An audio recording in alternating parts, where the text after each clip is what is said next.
The desert wind carried more than dust that autumn evening in 1858. It brought the scent of sage and something else, blood and desperation.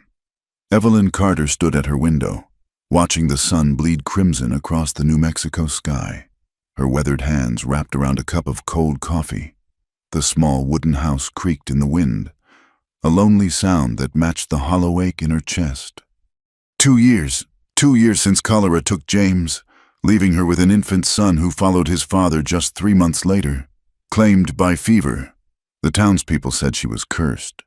Perhaps they were right. What kind of god took a baby from a woman who'd already lost everything?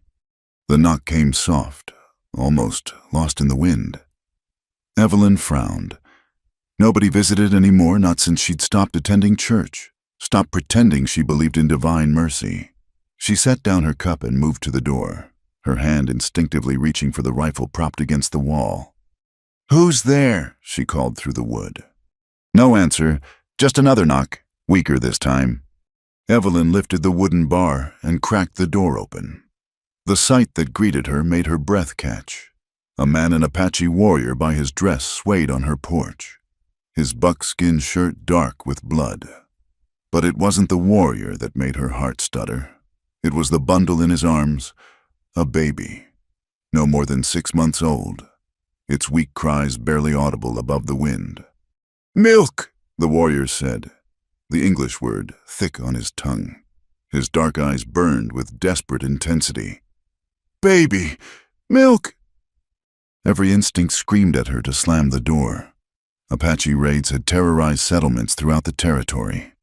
Just last month, the Miller Ranch had been burned, though the Apache claimed it was retaliation for an unprovoked attack on their camp. She should fetch her rifle, alert the sheriff. The baby cried again, a pitiful sound that cut through her defenses like a blade. Evelyn's body responded before her mind could object, her breasts aching with phantom pain, the body's cruel memory of what it meant to be a mother. "Sweet Mary," she whispered, then stepped aside. "Come in, quickly." The warrior stumbled through her door, and Evelyn caught him before he could fall. He was younger than she'd first thought, perhaps 25 summers, with high cheekbones and intelligent eyes that watched her every move. Blood seeped from a wound in his side, but he held the baby as if it were made of precious glass. "Sit," she commanded, guiding him to her kitchen chair. The baby's cries grew weaker. "How long since the child ate?" 2 days, he managed. "Mother dead, sister dead." His voice cracked on the last word. "Soldiers." Evelyn didn't need to hear more. The pattern was always the same, violence begetting violence in an endless cycle. She took the baby from his reluctant arms, her heart clenching at how light the child felt. A boy, she realized, with a shock of black hair and skin flushed with fever. "I'll need to—" She stopped, heat rising to her cheeks. How did one explain to a stranger, an Apache warrior, no less, that she still had milk, 2 years after losing her son? Her body's stubborn refusal to accept what her heart knew, that she would never nurse her own child again. The warrior seemed to understand. He nodded once, then turned his gaze to the window, giving her what privacy he could. Evelyn carried the baby to her bedroom and closed the door. Her hands trembled as she unbuttoned her dress. Doctor. Morrison had said it would stop eventually. This body's insistence on preparing for a child who would never come.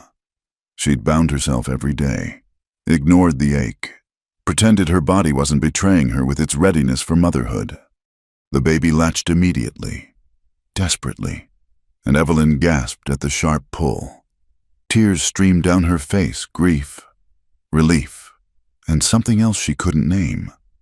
The child's tiny fist clutched at her shift as he drank, and for a moment, in the dim light of her bedroom, she could almost pretend.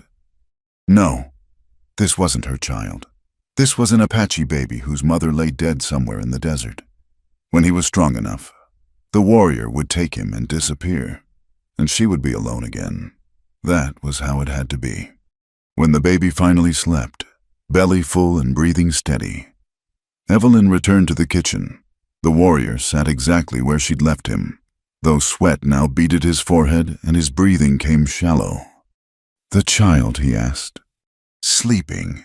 She moved to her medicine shelf, gathering clean cloths and her precious bottle of whiskey. "You're bleeding." "Not important." "It is if you die and leave me with a baby I can't explain to anyone." The harsh words surprised them both. Evelyn softened her tone. "Let me help." He studied her for a long moment, then nodded. With careful movements, he removed his shirt, revealing a deep gash along his ribs. Not a bullet wound to blade, probably from a cavalry saber. Evelyn worked in silence, cleaning and binding the wound with practiced efficiency. She'd done this before. For James, when he'd tangled with barbed wire. For neighbors after accidents. The warrior endured her ministrations without sound, though she saw his jaw clench when she poured whiskey over the gash. "There," she said finally. "It'll need checking, but if fever doesn't set in—" "You are alone," he observed, glancing around the spare kitchen. "No, man. My husband died 2 years ago." "Children." Evelyn's hand stilled. "A son. He went to be with his father." The warrior's expression shifted, understanding dawning in his eyes. "The boy, he is my sister's son, last of her children. The others—" He made a cutting gesture across his throat. "What's your name?" Evelyn asked quietly. "Dakota." He pronounced it carefully, as if testing whether she was worthy of the knowledge. "It means friend to everyone." "I'm Evelyn." She folded the bloodied cloths, needing something to do with her hands. "How did you know to come here?" "I watched. Saw you alone. Saw you kind to Mexican children at well." His English was better than he'd first let on. She realized. "Thought maybe you help." "And if I hadn't—" Dakota shrugged, then winced at the movement. "Then the child and I join his mother." The simple fatalism in his voice chilled her. Evelyn looked toward her bedroom where the baby slept. "He'll need feeding every few hours. You can't travel for days, not with that wound." "Cannot stay. Dangerous for you." She knew he was right. If anyone discovered she was harboring an Apache warrior, but the alternative was sending an injured man and a starving baby back into the desert to die. "There's a root cellar," she heard herself say. "Under the kitchen. You could hide there if anyone comes. Just for a day or two, until you're stronger." Dakota studied her face. Why indeed, Evelyn thought of her son's grave on the hill, of the endless empty days stretching before her, of the moment the baby had latched onto her breast and made her feel, for just an instant, whole again. "Because," she said simply, "I know what it is to lose everything." As if in response, the baby cried from the bedroom. Evelyn rose to tend him, aware of Dakota's dark eyes following her movement. At the doorway, she paused. "What will you call him, the child?" Dakota was quiet for so long she thought he wouldn't answer. Then, "Shush, in your language. Little Fox, because he must be clever to survive." "Little Fox." Evelyn tested the name silently as she lifted the baby from her bed. He'd soiled himself, and she cleaned him with practiced movements, found some old cloths to fashion a diaper. He was beautiful. This child with perfect tiny fingers and long lashes against copper cheeks. When he nursed again, she hummed an old lullaby her mother had sung, the same one she'd hummed to her James Jr. in his brief months of life. Through the thin walls, she heard Dakota moving carefully in her kitchen, the scrape of the rug as he found the cellar door. Smart. He was preparing for the inevitable someone would come asking questions. Mrs.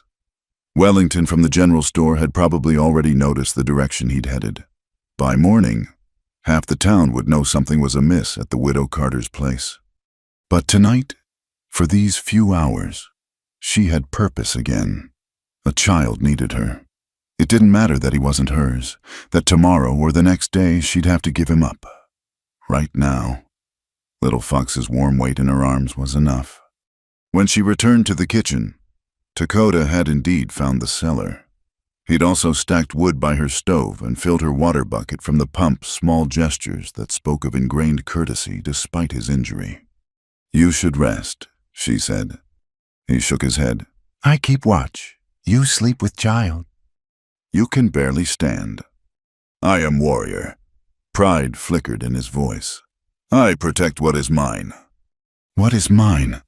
The phrase lodged in Evelyn's chest like a thorn. Little Fox wasn't hers. This fragile, temporary arrangement wasn't hers. Tomorrow would bring reality crashing back. But Dakota was already settling himself by the window. Rifle across his lap, where had he gotten her rifle? His posture alert despite the pain she knew he felt. Evelyn recognized the futility of argument. Apache warriors, she'd heard, were stubborn as mountain stone. She carried Little Fox back to her bedroom. Settling into the rocking chair James had made when they'd first learned she was expecting, the baby fussed briefly, then settled against her chest. One tiny hand splayed over her heart. Through the window, she could see the first stars emerging in the desert sky.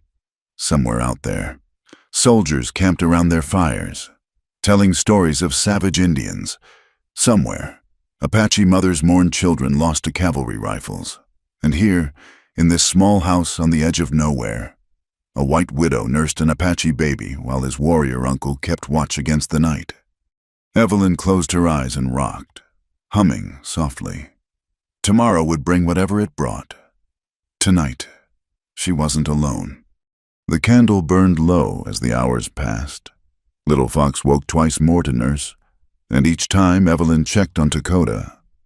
He remained at his post, though she noticed the stiff way he held himself, the occasional tremor in his hands.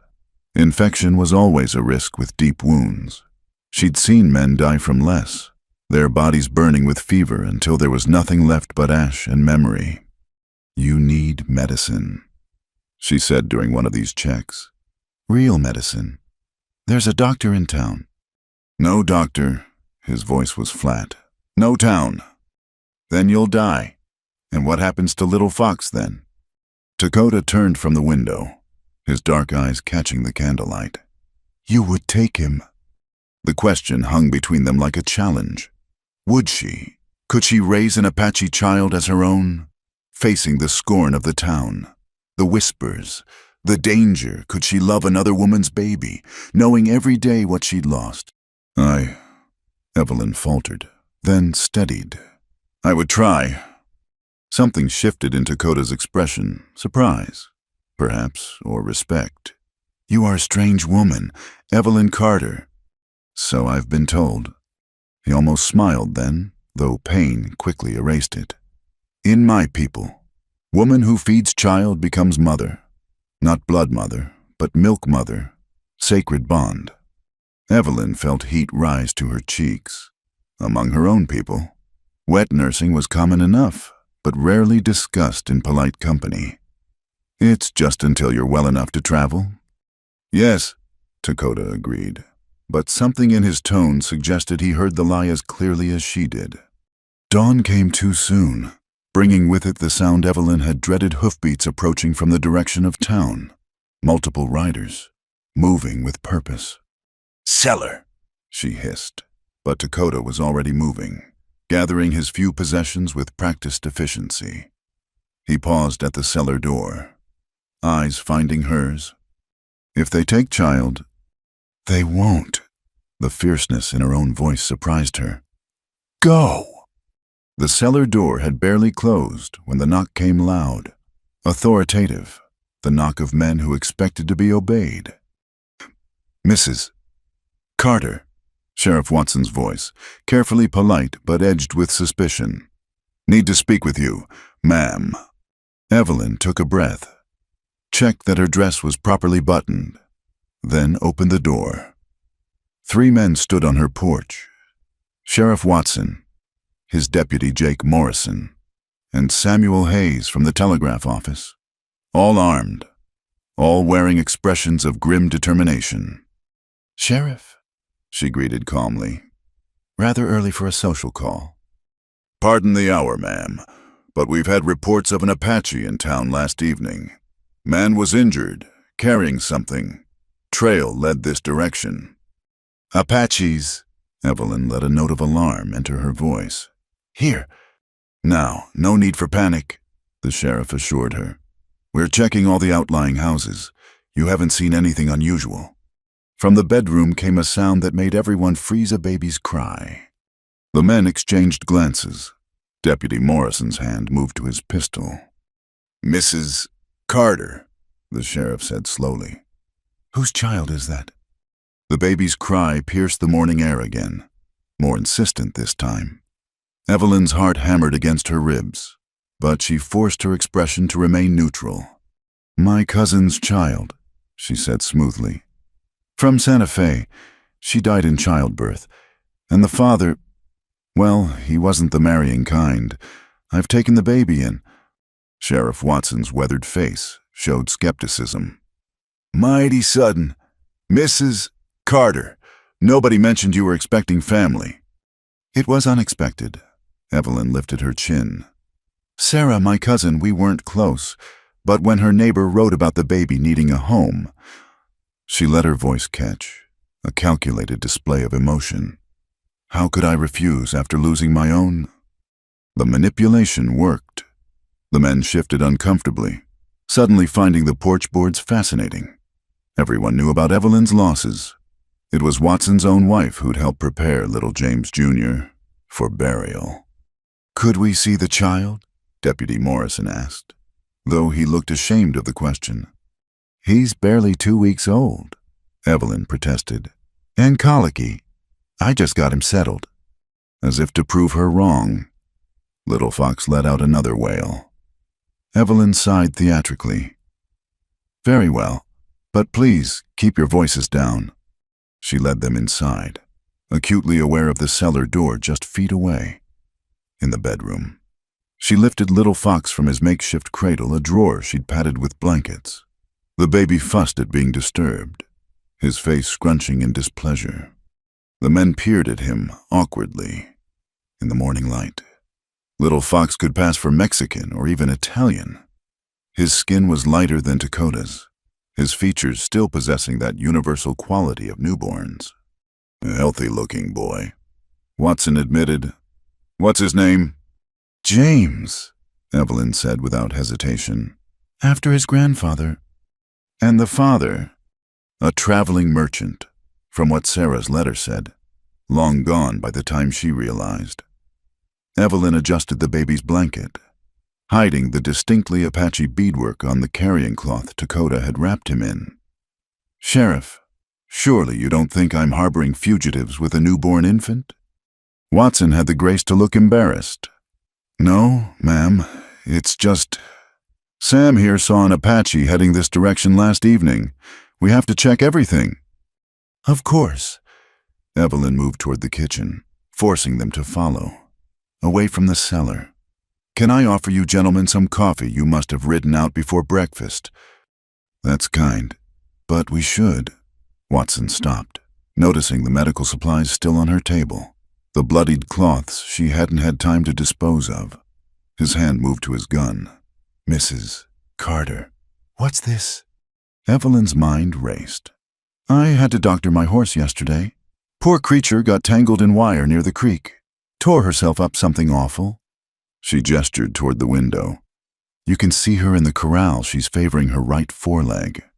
Morrison peered out the window. Buttercup, Evelyn's aging mare, stood placidly in the morning sun. By pure chance, she was indeed standing with one hoof slightly raised, her habitual pose when resting. "Looks like a deep wound," Watson observed, fingering the bloody cloth. "It was. I was blessed to have James's medical supplies still on hand.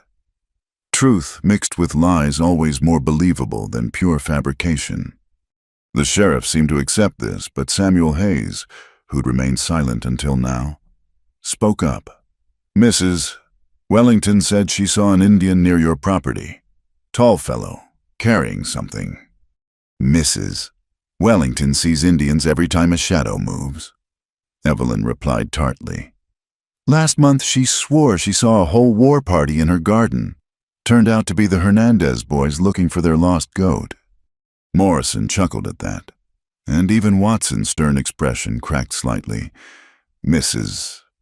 Wellington's paranoia was well known. Still, Watson said, we need to check your property. The barn, any outbuildings. Of course. Evelyn shifted Little Fox to her other arm. He'd begun to root against her shoulder, seeking milk. Though I'll need to feed the baby first. As you can see, the men couldn't exit fast enough at the implication of nursing. We'll check the grounds, Watson muttered. You tend to the, maternal duties. As soon as they were outside, Evelyn flew to the cellar door. Stay quiet, she whispered urgently into the darkness. Whatever you hear. No response, but she knew Dakota was listening. Evelyn retreated to her bedroom, genuinely needing to nurse Little Fox. Through the window, she watched the men search her small barn. The chicken coop, even the privy, they were thorough.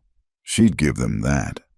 Little Fox latched eagerly, and Evelyn allowed herself a moment to study him properly in daylight. His hair wasn't purely black as she'd first thought, but shot through with hints of brown. His eyes, when they fluttered open briefly, were the deep brown of winter earth. Beautiful child. Some woman had loved him, had died trying to protect him. I won't let them take you, she whispered. I promise. The search took an hour. Evelyn heard them talking outside, Watson's voice carrying on the still morning air. Trail goes cold at the creek. Could have gone any direction from there. Maybe he didn't come this way after all, Morrison suggested. Maybe Wellington was seeing things again. Maybe, but Watson sounded unconvinced. Finally, they knocked again. Evelyn answered with Little Fox sleeping peacefully in her arms. The picture of maternal serenity. Find anything? She asked innocently. No, ma'am. Watson touched his hat. Sorry to disturb your morning, but Mrs. Carter, if you do see anything suspicious, I'll ride to town immediately, she assured him. No need for that. Just fire your rifle 3 times. We'll have men posted around the area for the next few days. Evelyn's stomach sank, but she kept her expression neutral. Of course, though I hope you catch him quickly. I'd hate to think of a dangerous Indian lurking about with a baby in the house. We'll get him, Hayes spoke up, his young face hard with determination. Apache killed my brother last year. Won't rest till every last one is dead or driven from the territory. The venom in his voice made Evelyn clutch Little Fox tighter. Watson noticed and placed a restraining hand on Hayes's shoulder. That's enough. Sam, Mrs. Carter's been through enough loss without us adding to her worries. He tipped his hat again. Ma'am. Evelyn watched them ride away, waiting until the dust settled before rushing to the cellar. Dakota emerged slowly, painfully, his face gray with strain. They're posting guards, she said. You can't leave. Must leave. Bring danger to you. You can barely stand. Evelyn steadied him as he swayed. And there's nowhere to go. They'll shoot you on sight. Dakota's jaw clenched. She could see the warrior's pride warring with practical reality. How long? A few days. Watson said maybe a week. She helped him to a chair. Your wound needs cleaning again, and you need food. Not hungry. I don't care. Evelyn bustled about the kitchen, needing activity to calm her nerves. You'll eat what I make, or you'll be too weak to protect Little Fox when the time comes. That argument worked, while she prepared a simple meal of beans and cornbread. Dakota held his nephew, speaking to him in soft Apache. The musical flow of words was strangely soothing, even though Evelyn understood none of it. What are you telling him? She asked, setting a plate before him. His mother's name, his grandmother's name, the names of our mountains. Dakota touched the baby's cheek gently. So he knows who he is, even if he grows up among whites. Dakota's dark eyes met hers, Especially then. They ate in companionable silence, broken only by Little Fox's occasional squeaks and sighs. Evelyn found herself studying Dakota when he wasn't looking, without the haze of emergency. She could see him more clearly. He was younger than she'd first thought, perhaps only a year or two older than herself. His face bore the weathering of desert life, but also a keen intelligence that showed in how quickly he absorbed everything around him. "Your English is very good," she observed. "Mission school, when I was boy." His expression darkened. "Before I learned the price of their teaching." Evelyn wanted to ask more, but sensed the memory was painful. Instead, she rose to clear the dishes. "You should rest. The cellar's too damp for that wound. You can use my husband's, the spare room." "No, cellar safer." "Then at least let me make it more comfortable. There are blankets, and I can bring down—" A horse whinnied outside. Both froze. "Cellar, now!" Evelyn hissed. But it was too late. The door burst open without ceremony, and Mary Wellington swept in, her pinched face alight with righteous curiosity. "Evelyn Carter, I simply had to—" She stopped mid-sentence, her gaze landing on Dakota. Her mouth opened, but no sound emerged. For a heartbeat, nobody moved.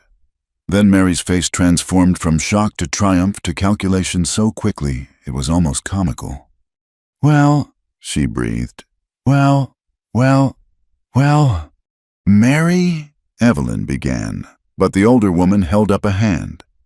"Don't you marry me. Young woman, an Apache, in your kitchen, bold as brass." Her eyes glittered with malicious delight. "Oh, what will the sheriff say?" Dakota tensed, ready to fight or flee despite his injury. But Evelyn stepped forward, placing herself between them. "What do you want, Mary?" The older woman's smile was sharp as broken glass. "Want why? I want nothing, dear, just concern for your safety. All alone out here with a savage?" "He's not a savage." The words came out harder than intended. "He's injured and has a baby to care for. I'm offering Christian charity. Nothing more." "Christian charity," Mary laughed, a harsh sound. "Is that what you call it? And whose baby is that?" "Exactly. Not the cousin from Santa Fe, I'd wager." Evelyn's mind raced. Mary Wellington was the biggest gossip in 3 counties, but she was also greedy, grasping, always looking for an advantage. "What do you want?" she repeated. Mary's eyes narrowed. "That's better. Straight talk, I like that." She moved further into the room, examining everything like a buyer at an auction. "You know, I've had my eye on this property for some time. Such good water access, perfect for my nephew when he arrives from Ohio. This is my home. For now." Mary's smile widened. "But a woman who harbors Apache fugitives. Why? She might find herself run out of town. Or worse, unless she were to sell to the right buyer at the right price." Mary named a figure less than half what the property was worth. Rage rose in Evelyn's throat, hot and bitter. This vulture, circling her grief, her loneliness, trying to profit from— Little Fox cried from the bedroom. The sound cut through her anger like cold water. This wasn't about her pride or her property. A child's life hung in the balance. And Dakota's— "I need time to think," she said. "Of course, dear. Think all you like." Mary moved toward the door, then paused. "Until sunset. After that, I'm afraid my civic duty will compel me to inform the sheriff." She looked directly at Dakota. "They hang Apache raiders. You know, even injured ones. Even ones with babies." She swept out as dramatically as she'd entered, leaving silence in her wake. "I go," Dakota said immediately. "Now, take Little Fox and—" "You won't make it a mile." Evelyn sank into a chair, suddenly exhausted. They're watching the roads, and you're in no condition. I not let you lose home for us. It's just a house. The word surprised her. Just wood and nails and... She looked around the kitchen where she'd learned to cook at her mother's knee, where James had proposed, where she'd sat up all night with her dying baby. No, it's more than that. Dakota watched her struggle, something soft in his expression. You could come with us. What? To my people, you and Little Fox, you are Milk Mother now, would be welcomed. For a wild moment, Evelyn actually considered it. Leave everything behind, the whispers, the pity, the empty rooms full of ghosts. Start fresh where no one knew her as the cursed widow, the barren woman whose body insisted on preparing for babies who would never come. But reality crashed back. She was a white woman. The Apache were at war with her people. It would mean choosing sides in a conflict that had no good answers.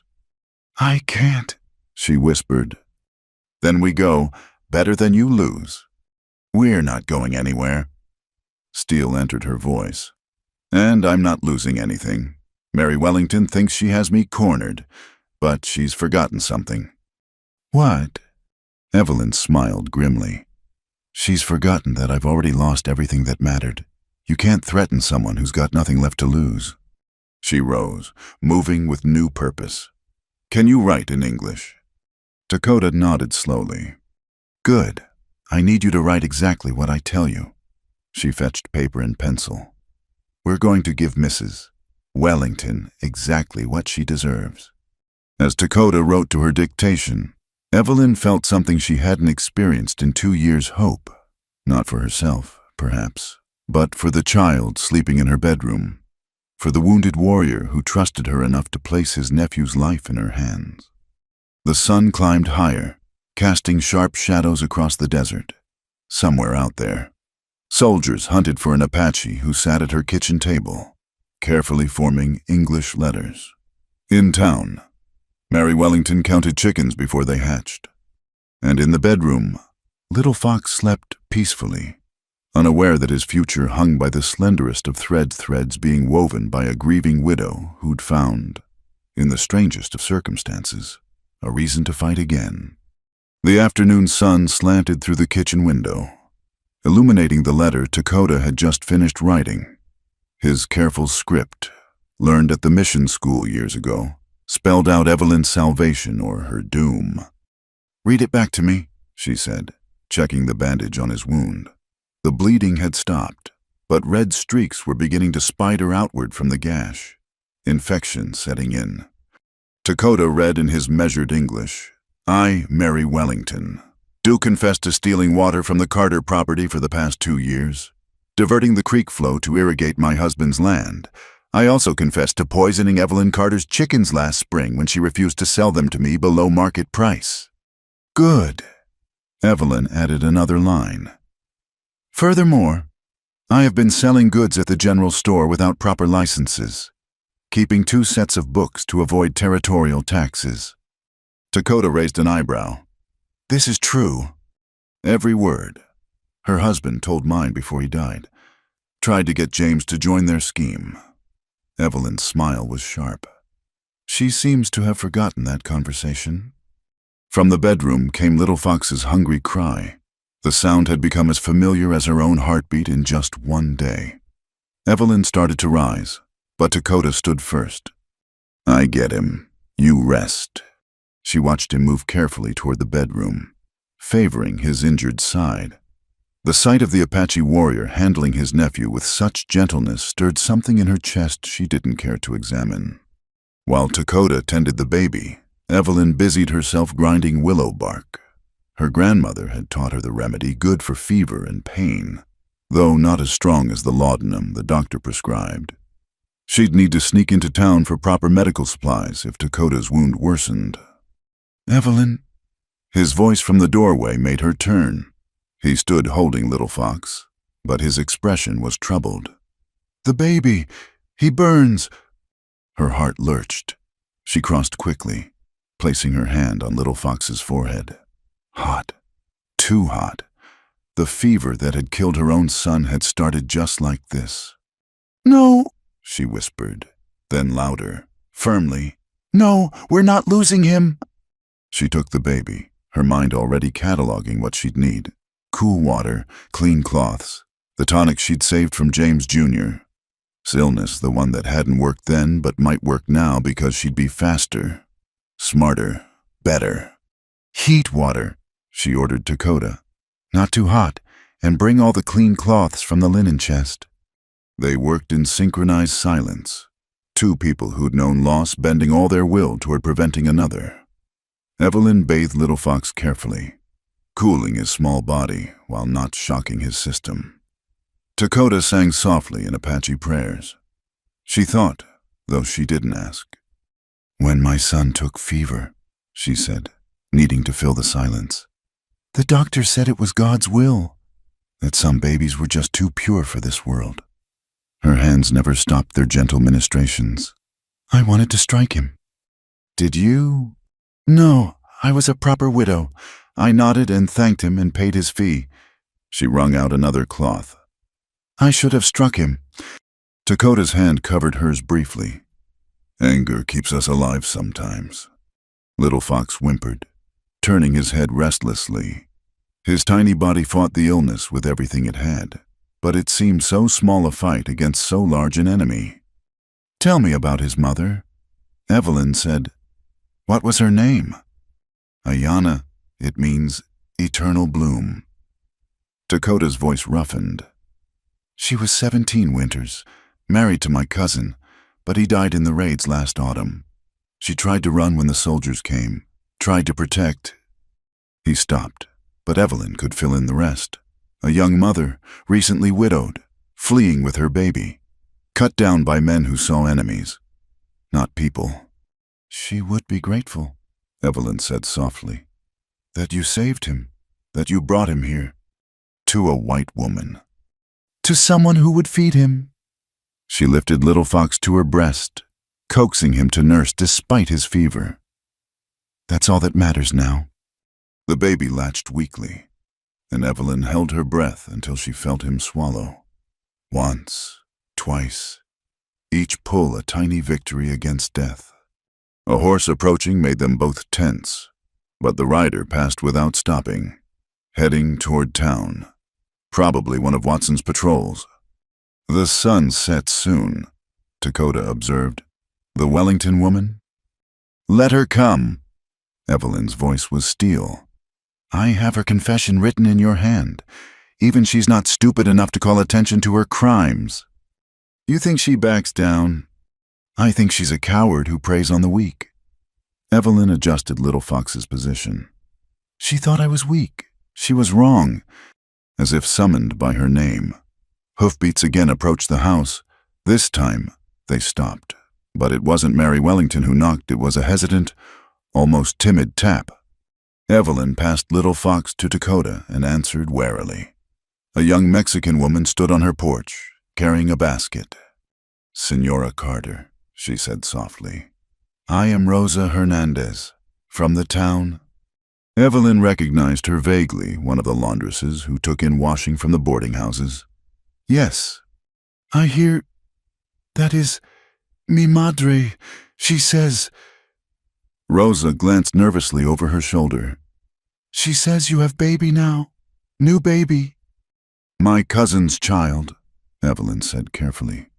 Si, of course. Rosa's knowing look said she believed not a word. Mi madre. She sends this for the baby. She held out the basket. Inside were cloth diapers, soft from many washings, a knitted blanket, a small wooden rattle, and wrapped in brown paper, herbs Evelyn recognized feverfew, elderflower, mint. For the sickness, Rosa whispered. Mi madre, she knows these things, says to brew like tea, cool it, give drops every hour. Evelyn's throat tightened. Why would your mother... 3 years ago, when my Pablo was born too early, you came, brought food, sat with me through the night. Rosa's eyes glistened. We remember kindness. Senora, We remember who sees us as people. She pressed the basket into Evelyn's hands and hurried away before thanks could be offered. Evelyn stood holding the gifts, overwhelmed by unexpected grace. Good people exist, Dakota said from behind her. He'd witnessed the exchange, even in war. Yes, Evelyn closed the door, cradling the basket. They do. She brewed the herbs as directed, the kitchen filling with medicinal scents. Little Fox's fever had stabilized but not broken. They took turns holding him, walking him, singing to him. Dakota taught her Apache lullabies. She taught him English hymns, though she no longer believed the words. As darkness fell, no Mary Wellington appeared. Either she'd thought better of her threats or she was planning something worse. Evelyn found she didn't care. All that mattered was the baby's labored breathing, the endless cycle of cooling cloths and herbal drops. You should sleep, Dakota said near midnight. I watch him. I can't. She'd tried lying down earlier, but every time she closed her eyes, she saw James Jr., his still face. I need to be doing something. Then do something else. Mend, cook, but rest your spirit. Sound advice she couldn't follow. Instead, she found herself talking about James, about the farm they'd planned to build, about the 3 children they'd wanted. Words poured out like water from a broken dam. Dakota listened without judgment, occasionally sharing his own losses. His father, killed when he was 12, his brother, lost to smallpox, the girl he'd hoped to marry, taken in a raid while he was hunting. Loss shapes us, he said during a lull, but does not define us. Doesn't it? Evelyn touched Little Fox's cheek, still too warm. I feel like I've become nothing but loss. The widow, the childless mother, the woman who saves Apache baby? Dakota finished. Who risks everything for stranger's child? That defines you too. Before she could respond, Little Fox stirred. His eyes opened clearer than they'd been all day. He looked directly at Evelyn and made a soft sound, almost like recognition. Hello, little one, she whispered. He turned toward her voice, his tiny hand reaching out. She gave him her finger to grasp, and he held on with surprising strength. Then, miracle of miracles, his lips curved in what might have been a smile. He knows you, Dakota said wonderingly. Already he knows his milk mother. The fever broke an hour later. Little Fox's skin cooled. His breathing eased. He nursed properly for the first time since morning, then fell into peaceful sleep. Evelyn wept then great, gulping sobs that shook her whole body. Dakota said nothing, just sat beside her as she cried out 2 years of grief and fear and loneliness. When the storm passed, she felt empty but clean, like a house after spring cleaning. Thank you, she said simply. For what? For trusting me with him, for letting me be a mother again, even for a little while. Dakota was quiet for a long moment. Then, among my people, fostering is sacred. Children belong to the tribe, not just parents. You say, even for a little while. But, he paused, choosing words carefully. What if not little while? What do you mean? I cannot return to my band. Not soon. They move deep into mountains for winter. Places soldiers cannot follow, but I am hunted man now. My presence brings danger. He looked at Little Fox sleeping peacefully. He needs stability, safety, mother who can feed him. You're not suggesting... I suggest nothing. Only say what is. Dakota's dark eyes met hers. You need child.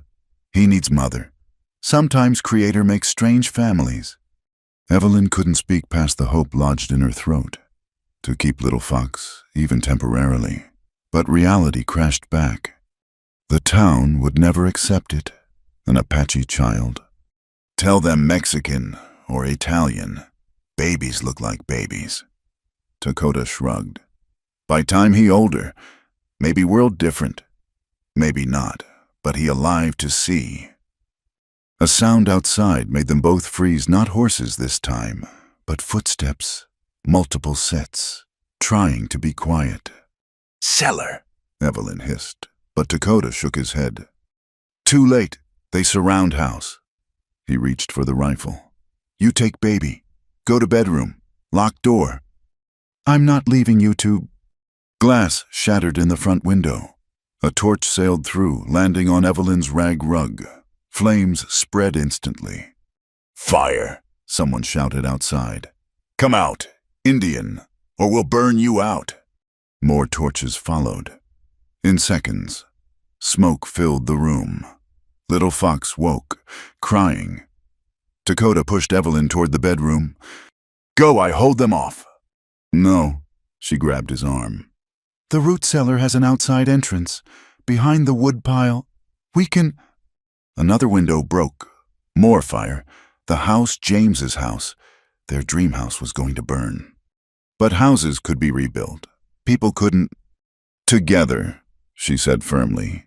We go together or not at all. Dakota looked at her for one eternal second, then nodded. They moved as one toward the cellar stairs. Evelyn clutching Little Fox. Dakota guarding their backs despite his injury. The cellar was dark, musty, already filling with smoke from above. But Evelyn knew every inch. She led them to the outside door, praying it would open, praying the mob hadn't thought to guard it. The door stuck, swollen with disuse. Dakota put his shoulder to it, grunting with pain. Once, twice. On the third try, it burst open. Cool night air, blessed and clean, but also shouts, running feet, chaos. The burning house cast wild shadows across the yard. There, by the woodpile, a shot rang out, then another. Dakota pushed Evelyn behind the wood stack, shielding her and Little Fox with his body. Stop, A new voice, commanding and official. Everybody stop shooting right now. Sheriff Watson on horseback, rifle raised skyward. Behind him, a small cavalry unit, real soldiers, not vigilantes. What in the devil's name is going on here? Watson roared.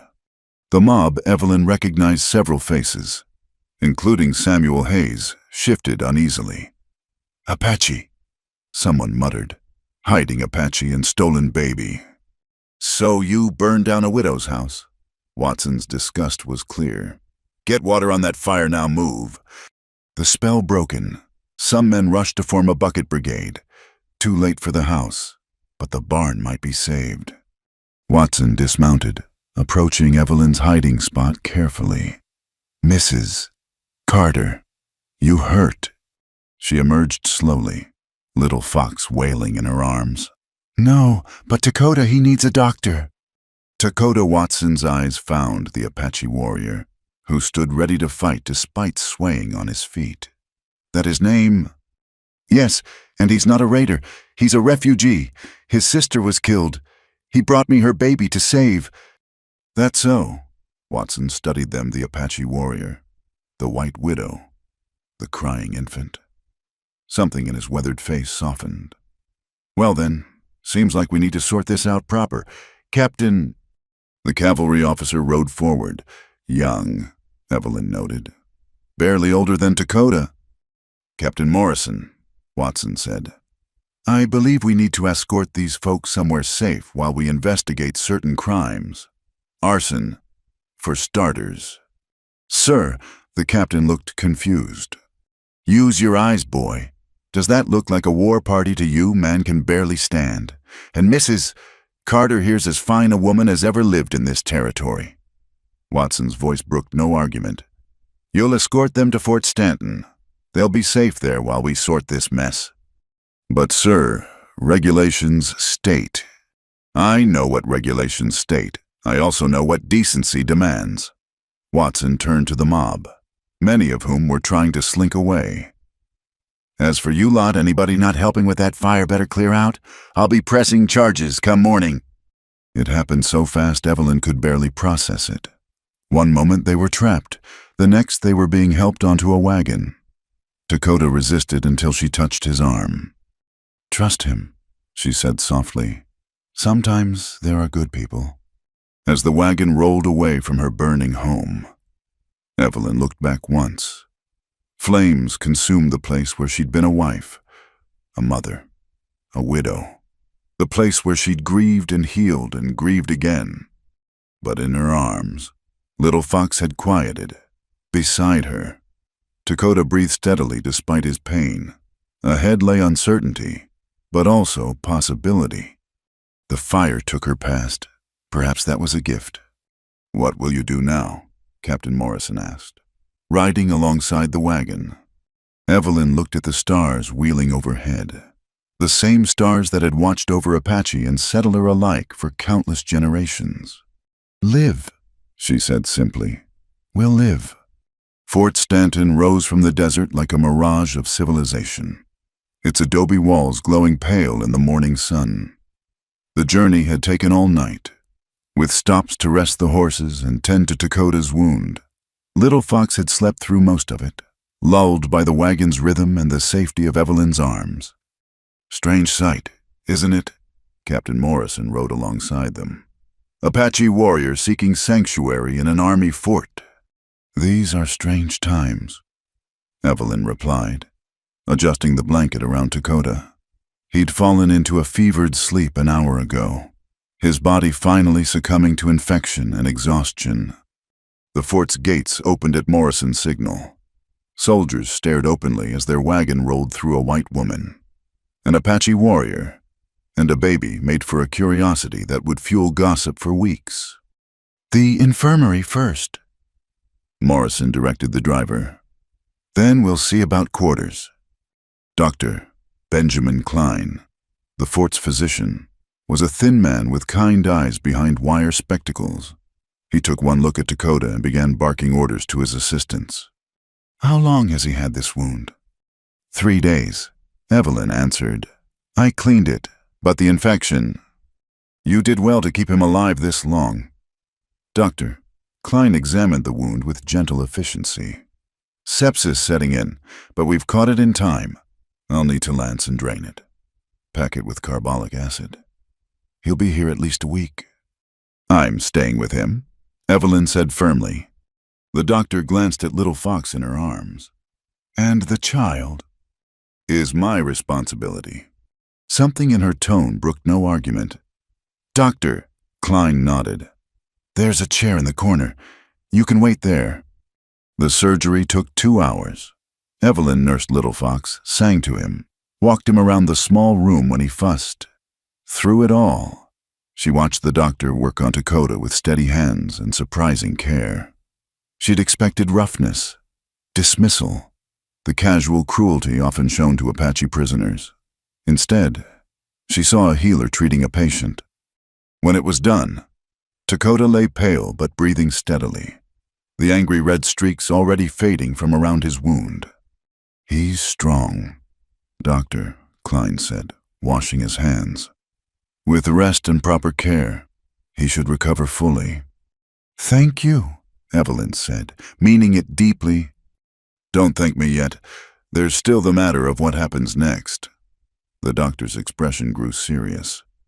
"Captain Morrison's bought you time by bringing you here, but there are protocols, questions that need answering." As if summoned, Morrison appeared in the doorway with an older officer, gray-bearded, stern-faced, with the bearing of long-time command. "Major Randolph," Morrison introduced. "Post Commander." The major studied them all, the sleeping Apache, the white woman, the baby. "Mrs. Carter, I presume Morrison's told me quite a tale. I'd like to hear your version." So Evelyn told it, simply and honestly. The wounded man at her door, the starving baby, her decision to help, the mob's attack. She left nothing out except the forged confession from Mary Wellington, that card she'd keep in reserve. "You realize," Major Randolph said when she finished, "that harboring an Apache could be considered treason, that child could be a captive, stolen from settlers." "He's not," Evelyn said firmly. "His mother was Dakota's sister. She died protecting him from soldiers who attacked their camp." "So the Apache claims." "So I believe." They stared at each other, wills clashing silently. Then Little Fox stirred, making a soft cooing sound. The Major's expression softened almost imperceptibly. "My own grandson's about that age," he said quietly. Then, louder, "You'll be assigned quarters in the civilian section. The Apache remains under guard while he recovers. After that," he shrugged, "we'll see what Washington says." It was better than Evelyn had dared hope. She was given a small adobe house near the fort's eastern wall, 2 rooms, basic but clean. A private's wife, Mrs. O'Brien, helped her settle in. "Been a while since we had excitement like this," the Irish woman said, helping arrange the few supplies they'd been given. "An Apache baby. Imagine though he's a pretty thing, isn't he?" "All babies are pretty," Evelyn said carefully. "Aye, that they are." Mrs. O'Brien winked. "Don't worry. Love, secret safe with me. Had my own struggles when I married Patrick Protestant and Catholic. You know, not the same as your situation, but I understand something about choosing love over convention." "It's not like that," Evelyn protested. "Dakota and I aren't—" "Of course not." Mrs. O'Brien's knowing smile said otherwise. "I'll bring some proper baby clothes tomorrow. My youngest has outgrown them." Over the following days, a routine emerged. Evelyn spent mornings at the infirmary, helping care for Dakota while Little Fox played on a blanket nearby. Afternoons she worked in the fort's laundry payment for their keep, though several officers' wives offered to pay her directly for the service. Dakota recovered slowly but steadily. On the 4th day, he woke fully alert for the first time since the surgery. Little Fox were his first words. "Thriving," Evelyn assured him, bringing the baby close. "See, he's gained weight already." Dakota touched his nephew's cheek with one finger, whispering something in Apache. Then he looked at Evelyn. "You stayed." "Where else would I go?"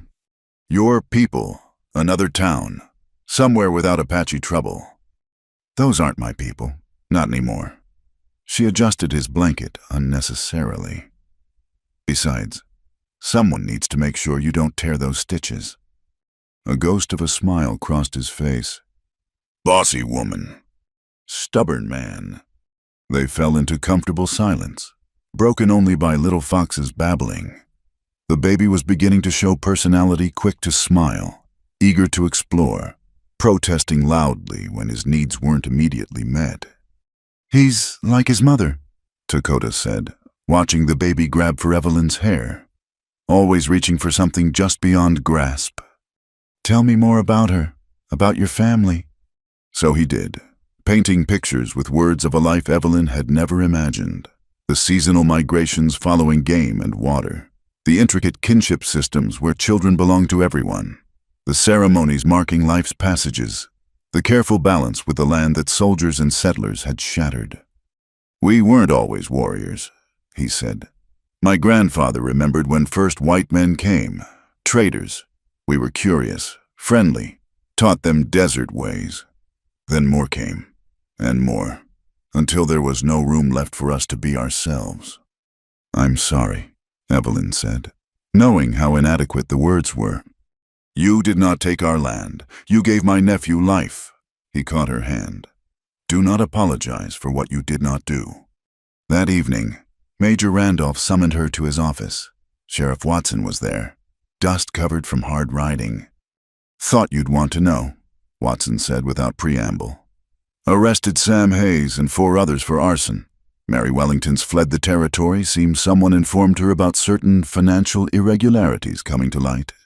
He winked at Evelyn. "The house?" she asked. "Total loss, I'm afraid, but your land's still there. And interestingly enough, Mrs. Wellington left a signed document transferring her property to you. Payment for unspecified debts." Watson produced a paper, all legal and witnessed. Evelyn stared at the document. Mary's land adjoined hers together. They'd make a substantial holding. "How?" "Let's just say a certain letter in Apache handwriting found its way to the right people." Amazing how fast guilty folks run when their sins come calling. Major Randolph cleared his throat. This changes things. Mrs. Carter, you're now a woman of property.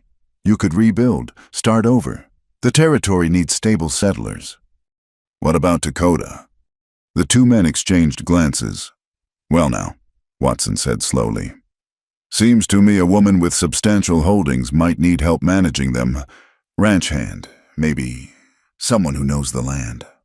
The Apache, Randolph frowned. That's highly irregular. So's everything about this situation, Watson countered. But I've been thinking, maybe it's time we tried something different. This war's not ending through killing. Maybe some peaceful coexistence might show a better way. Washington would never approve. Washington's not here. We are. Watson turned to Evelyn. What do you think? Could you make a go of it, ranch life, with... He gestured vaguely. Evelyn thought of Dakota teaching her desert survival, of Little Fox growing up knowing both worlds, of the loneliness that had nearly killed her before they arrived. Yes, she said simply. I could... The negotiations took another week. Papers were drawn up, carefully worded. Dakota would be listed as a ranch employee, sponsored by Evelyn. He'd report monthly to the fort. Any violation would result in imprisonment. It wasn't freedom, but it was better than the alternatives. When Evelyn told him, Dakota was silent for so long she feared he'd refuse. Why? He finally asked. Why take this risk? Because Little Fox needs you. Because I need... She stopped, started again. Because it's right. Your people will not accept this. Then I'll find new people. She lifted her chin. I'm tired of living by others' rules about who I can help, who I can care for. They already whisper about the cursed widow.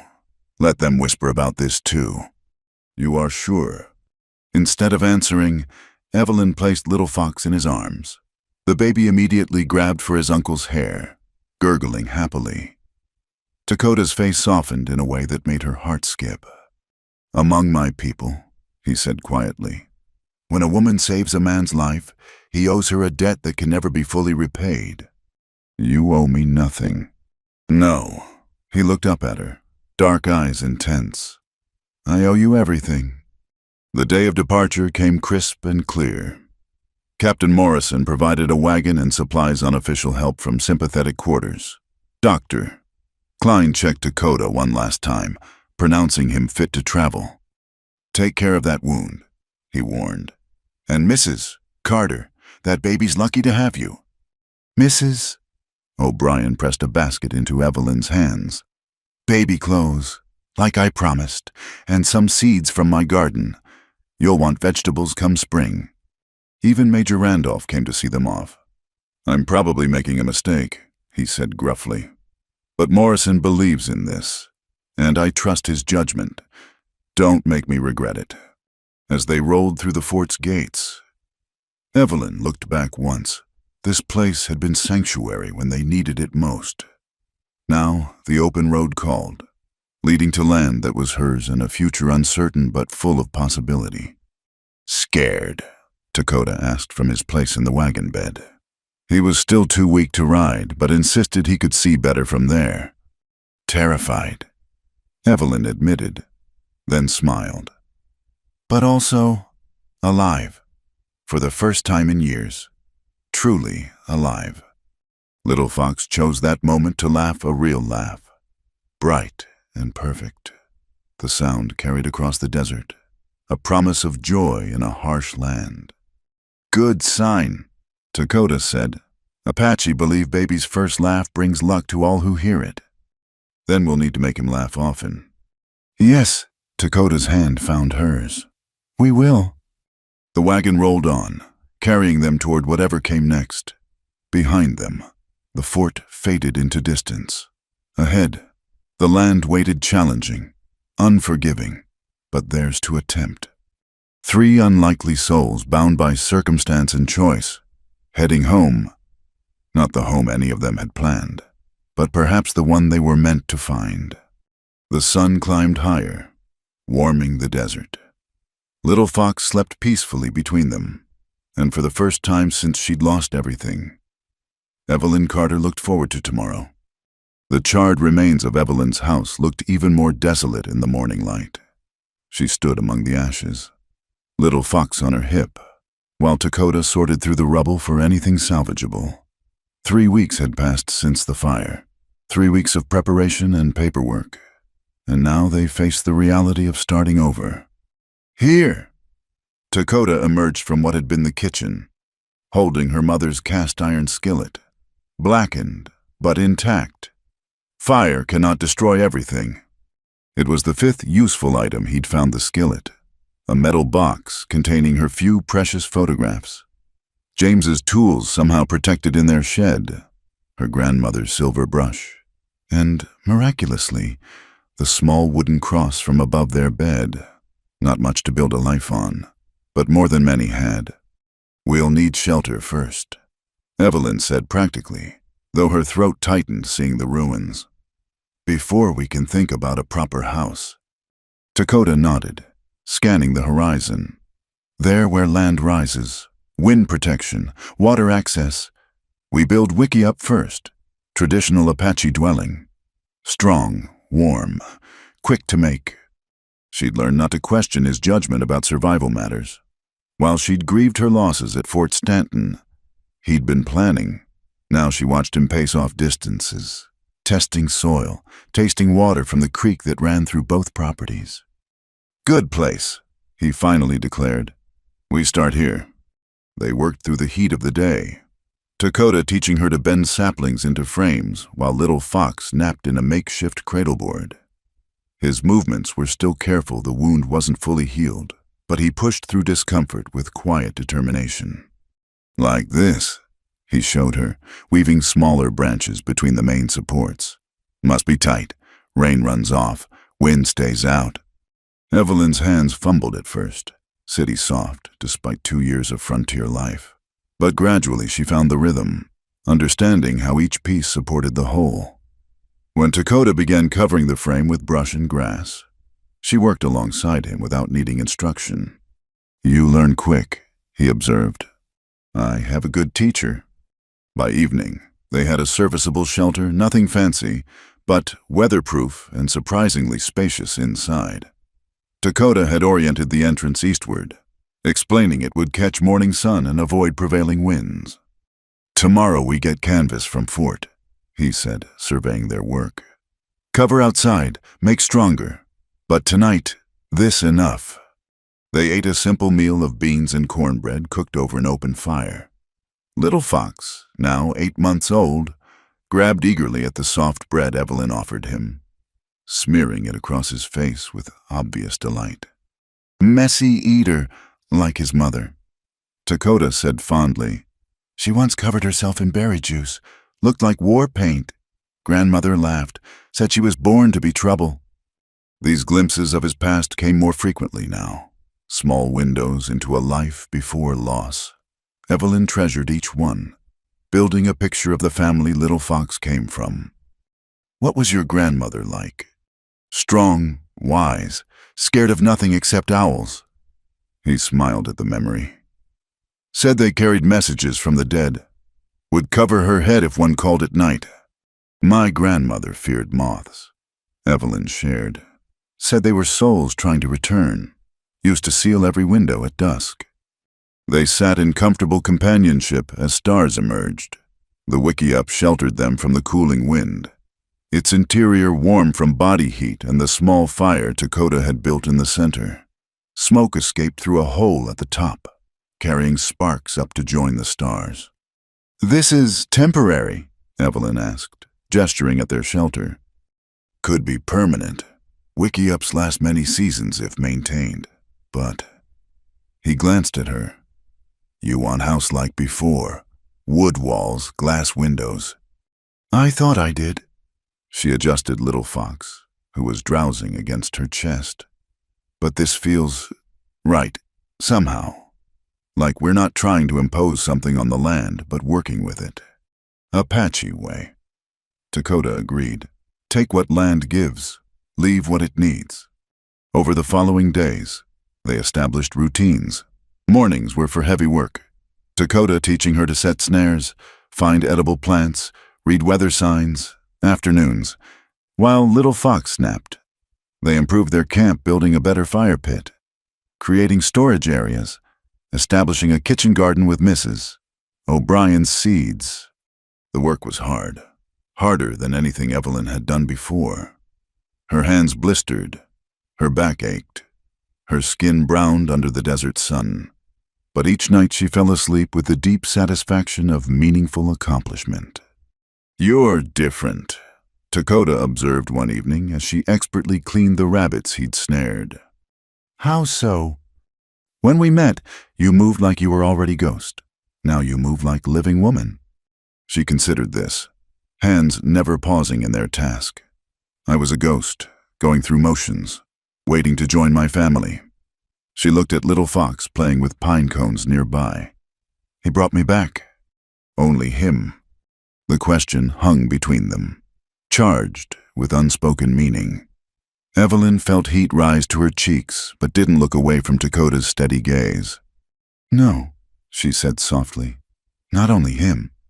That night, Dakota produced a surprise, a small wooden flute he'd been carving in spare moments. He played softly, melodies that seemed to rise from the earth itself. Little Fox watched with wide eyes, reaching for the instrument. "Music important for Apache children," Dakota explained, letting the baby touch the flute. "Teaches listening, patience, connection to world." "Play more," Evelyn requested. He obliged, and she found herself swaying slightly, feeling the music in her bones.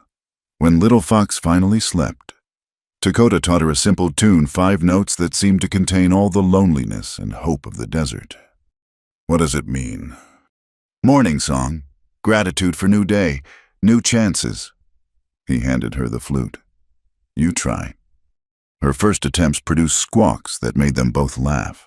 But gradually she found the notes, the breath control needed. When she finally played the sequence correctly, Dakota smiled, a full, genuine smile that transformed his usually serious face. "There, now you speak a little Apache." As the days passed, their temporary camp became more permanent. They acquired canvas from the fort, strengthening the wiki up, built a proper corral for the horses Captain Morrison had quietly arranged for them, established trade with traveling merchants who were surprisingly uncurious about Evelyn's unusual household arrangement. But they weren't completely isolated. One morning, riders appeared on the horizon, 5 men, moving with the purposeful pace of those on business. "Inside," Dakota said quietly, reaching for his rifle. "Take Little Fox."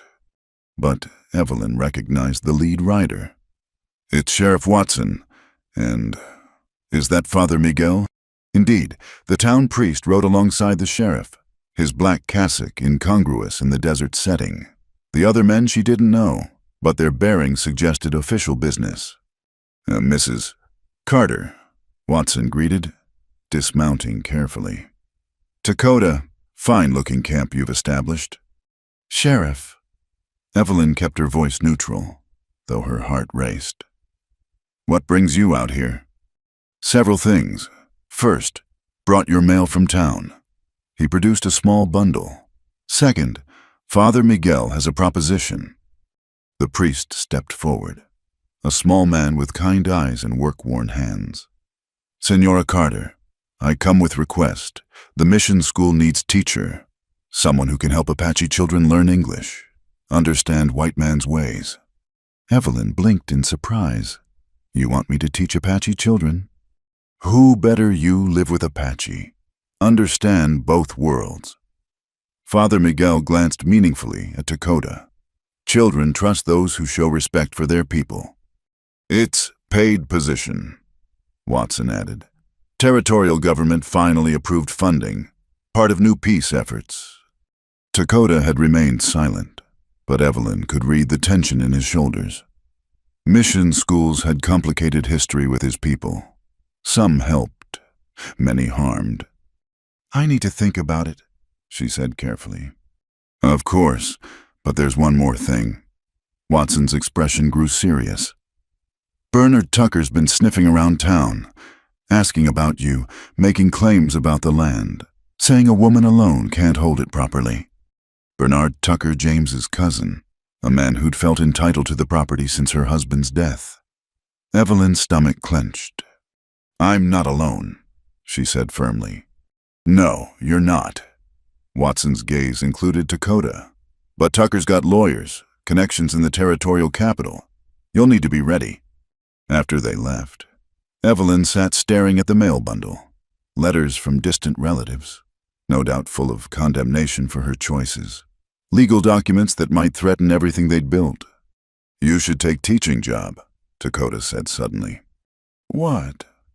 "Good opportunity. Steady money, respect from community." He wasn't looking at her. "Safe future for you and little Fox." What about you? I manage land. Stay out of sight. Better for everyone if... "Stop." Evelyn stood, anger flashing through her. Just stop. "We're not having this conversation again." Evelyn? "No, I didn't save your life and nurse your nephew to have you disappear into shadows. We're partners in this, or we're nothing." They faced each other across the fire, wills clashing. Little Fox, sensing tension, began to fuss. "Partners," Dakota repeated slowly. "At what we are." Yes? She lifted her chin. "Unless you have objections."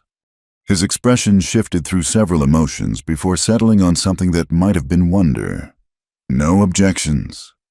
That night, Evelyn finally opened the letters. Most were what she'd expected shocked relatives, former friends scandalized by reports of her living with an Apache. She fed them to the fire one by one. But the last letter was different. From a law firm in Santa Fe, it outlined Bernard Tucker's claim to the property and her need to appear before a judge to defend her ownership. "I know this judge," Dakota said, reading over her shoulder. "Samuel Bent, fair man, his wife is Mexican, understands mixed families." You think we have a chance? "With right approach, yes." He was quiet for a moment. "But might require adjustments." "What kind of adjustments?" Instead of answering directly, he stood and retrieved something from his pack, a small leather pouch, which he placed in her hands. Inside were 2 rings, one silver, one copper, twisted together in a pattern she recognized from his other metalwork. "Among my people, marriage is agreement between 2 who choose to walk same path," he said quietly. "No priests, no papers, just decision and declaration before witnesses." Evelyn's breath caught. Dakota. "Would help with the judge legal protection, but more than that." He met her eyes. "I choose you. Evelyn Carter. Choose to walk your path. Raise little Fox as ours. Face whatever comes together. If you choose same." The night seemed to hold its breath in the wiki-up. Little Fox slept peacefully. The fire crackled. Somewhere in the distance, a coyote called. Evelyn thought of all the reasons to say no. The scandal, the danger, the impossibility of love between 2 people from such different worlds.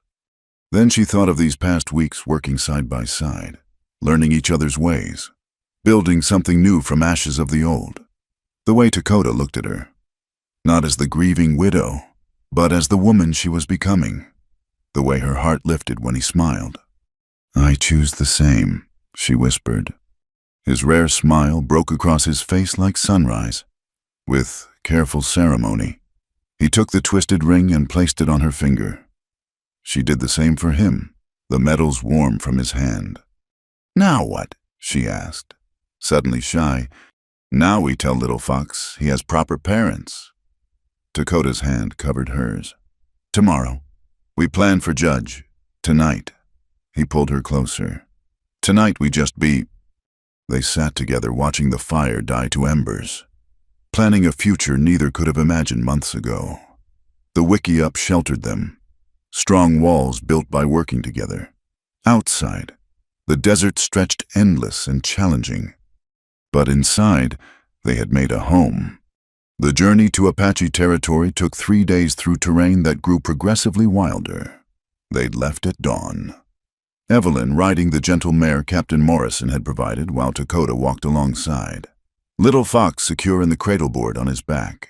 With each mile from the settlement, the landscape transformed scrub brush giving way to juniper, then pine as they climbed into the sacred mountains. Are you certain they'll accept us? Evelyn asked for the 3rd time as they paused to water the horses at a hidden spring. Not certain, Dakota admitted, but my grandmother's sister, Shima, leads the Winter Council. She is practical, sees farther than most. He'd sent word ahead through channels Evelyn didn't fully understand: smoke signals, marked trees, patterns of stones that meant nothing to her but spoke volumes to those who could read them. The response had come back: approach the winter camp at the new moon. Bring the child. Now, as afternoon shadows lengthened, Dakota stopped abruptly. We're close. They watch us now. Evelyn saw nothing but trees and rocks, but she'd learned to trust his instincts. Sure enough, 2 warriors materialized from the landscape like ghosts, young men with hard faces and harder eyes. They spoke rapidly in Apache, gesturing at Evelyn with clear hostility. Dakota responded calmly, but she caught the tension in his voice. One warrior spat at the ground near her horse's hooves. What are they saying? They say I bring curse to the people. That white woman's presence will draw soldiers. Dakota's jaw tightened. They're not wrong to fear. More Apache appeared, women and children emerging from hidden paths, all staring at the strange sight of their kinsman with a white woman. Evelyn kept her eyes forward, chin high, though her heart hammered against her ribs. The camp itself took her breath away. Nestled in a box canyon with natural fortifications, it blended so perfectly with the landscape she wouldn't have seen it if not led directly there. Wickiups dotted the canyon floor near a clear stream, smoke rising from cooking fires, children playing despite the newcomer's arrival. An elderly woman waited at the center of camp, her silver hair braided with feathers and beads. Power radiated from her small frame, not physical strength, but something deeper, older. Shima, Dakota said softly. My grandmother's sister. She who decides. He helped Evelyn dismount, then removed Little Fox from the cradleboard. The baby, usually cheerful, seemed to sense the moment's importance and remained quiet. Shima approached slowly, her dark eyes taking in everything: Evelyn's divided riding skirt, practical but well-made, the twisted metal ring on her finger, the way she held herself, frightened but not cowering, and finally, inevitably, Little Fox. She spoke, her voice carrying the authority of years. Dakota translated, She says you have her nephew's eyes. Ayana's child lives. Yes, grandmother. Dakota replied in English, then Apache. Shima circled them slowly, and Evelyn had the uncomfortable feeling of being evaluated like livestock. The old woman stopped in front of her, reaching out to touch the edge of her shawl, the calluses on her hands, the way she instinctively shifted to protect Little Fox. Then Shima spoke directly to her, in accented but clear English. You feed my great-nephew with your body. Heat flooded Evelyn's cheeks, but she met the elder's gaze. Yes, I lost my own child. When Dakota brought Little Fox to me, I still had milk. Him. Shima's expression revealed nothing. Why you not give child to Apache woman to raise? He's mine now. The words came out fiercer than intended. I mean, I love him as my own son. Love. Shima seemed to taste the word. White people speak much of love, but love means different things. She gestured to the camp around them. Here, love means survival, means choosing tribe over self. You understand this. I'm learning. Another thoughtful sound. Then, without warning, Shima plucked Little Fox from Evelyn's arms. Every instinct screamed at Evelyn to snatch him back, but Dakota's hand on her arm stopped her. Wait, he murmured. Shima examined the baby thoroughly, his weight, his alertness, the strength of his grip when she offered her finger. Little fox, bless him, giggled and reached for her silver necklaces. Healthy, happy. She spoke to the gathered crowd in Apache, and Evelyn caught notes of approval in some faces. White mother feeds him well. She handed Little Fox back, and Evelyn clutched him close, heart still racing. Come, Shima commanded. We talk alone. The wickiup Shima led her to was larger than the others, hung with herbs and decorated with symbols Evelyn couldn't interpret. They sat on soft furs while Little Fox explored the fascinating new textures. Dakota says you are wife now, Shima began without preamble. Yes, in the Apache way, he said. You share his bed. Evelyn's whole face burned. We haven't. The baby needs so much attention, and... To her surprise, Shima chuckled. Good. Dakota always too serious, needs woman to make him flustered. Her expression grew serious again. But if you are a wife, truly wife, then you must understand what this means. I want to understand. Do you? Shima leaned forward. To be Apache wife is not like white marriage, is not just about one man, one woman, is about becoming part of people, share our struggles, our danger, our ways. I know the danger. Men already burned my home for helping Dakota. That was your danger, this different. Shima gestured outside where twilight gathered. Every day, we lose more. Land, people, children. Army pushes us to smaller places. Says we must farm like white men or starve. Young warriors want to fight. Old ones counsel patience. And in middle stands Dakota, trying to find new path. What path? He thinks whites and Apache can share land, can learn from each other. Many say he dreams foolish dreams. Shima studied her. What do you think? Evelyn considered carefully. I think the old ways are ending whether anyone wants them to or not. But maybe something new can grow. Not white ways or Apache ways, but both together. You would raise Little Fox this way, teaching him both worlds. Yes, so he can choose his own path when he's old enough. Shima was quiet for long moments, watching Little Fox play. Then, show me how you care for him. For the next hour, Evelyn demonstrated everything how she'd modified the cradle board for easier carrying. The songs she sang, both English lullabies and the Apache ones Dakota taught her, the way she read his different cries, the solid food she'd started introducing. Other women drifted into watch, and gradually the atmosphere shifted from suspicion to curiosity. When Little Fox performed his newest trick, pulling himself to standing using Evelyn's skirts, several women exclaimed in approval. You have other children? One younger woman asked in broken English. I had a son. He died as a baby. The woman's face softened with understanding. She said something to the others, and suddenly Evelyn found herself surrounded by women sharing their own losses, children taken by disease, starvation, soldiers, grief, she realized, was a universal language. Night fell fully, and Dakota appeared at the wickiup entrance. Shima, the council gathers. Yes, bring your woman. The council consisted of 6 elders, 4 men, 2 women, all bearing the weight of leadership in their weathered faces.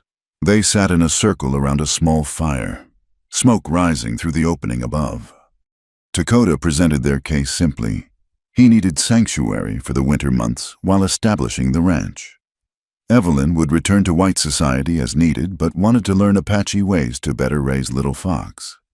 They offered trade Evelyn's connections for supplies the band needed, Dakota's knowledge of white patterns and movements. The debate that followed was intense, though Evelyn understood only fragments. She heard her name, Little Fox's, caught references to soldiers and treaties and broken promises.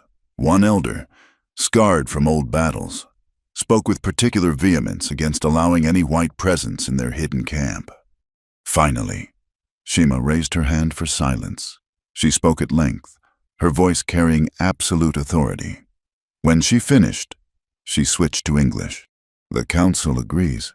You stay through winter moon. White woman learns our ways, proves herself friend to people. If she fails, both leave and never return. If she succeeds. Shima smiled slightly. Then we see what new path opens. Relief flooded through Evelyn. Thank you. I won't disappoint you. We shall see. Shima rose, signaling the council's end. Tonight you sleep in Dakota's family wiki-up. Tomorrow, real work begins. The wiki-up was smaller than their constructed shelter, but felt more permanent, lived in. Dakota's few possessions were neatly arranged weapons, tools, a beautiful woven blanket Evelyn recognized as his sister's work. That went better than I hoped, he said, settling Little Fox for sleep. The scarred elder wanted us gone immediately. Nantan, he lost 2 sons to soldiers. Cannot forgive. Struggles to see beyond pain. Dakota spread bedrolls, carefully maintaining distance between them. But Shima's word carries weight. She sees you try to bridge worlds. Am I trying to bridge worlds, or am I just a lonely woman clinging to a baby who isn't hers and a man who... She stopped, suddenly unsure how to continue. Who what? Dakota moved closer, his presence warm in the small space. Who probably married me out of obligation, for Little Fox's sake, for legal protection. Evelyn. He waited until she looked at him. I spoke words of choosing. Apache don't speak such words lightly. But you hardly know me. I know you saved us when safer to turn away. Know you face your fear each day, but don't let it rule you. Know you learn new ways without complaint. Work until your hands bleed, but smile when Little Fox laughs. His fingers brushed her cheek. Know you have good heart. What else matters? Tears pricked her eyes. James used to say I was too stubborn for my own good, too quick to act on feeling rather than thought. James was fool to not value such things. Don't speak ill of the dead. Then I speak truth of living. His hand cupped her face. You are stubborn, yes, also brave, kind, beautiful when you don't know I watch. Dakota. But tonight, just sleep. Tomorrow brings challenges enough. He was right. Dawn came too soon, bringing Shima's promised tests. Evelyn found herself grinding corn with the other women, her soft hands blistering against the stone. She learned to identify edible plants, to read weather and cloud formations, to maintain a fire without matches. Hardest were the subtle social rules. Where to sit, when to speak, how to show respect to elders. She made countless mistakes, reached for food before elders were served, walked between a speaker and the fire, laughed too loudly during a solemn moment.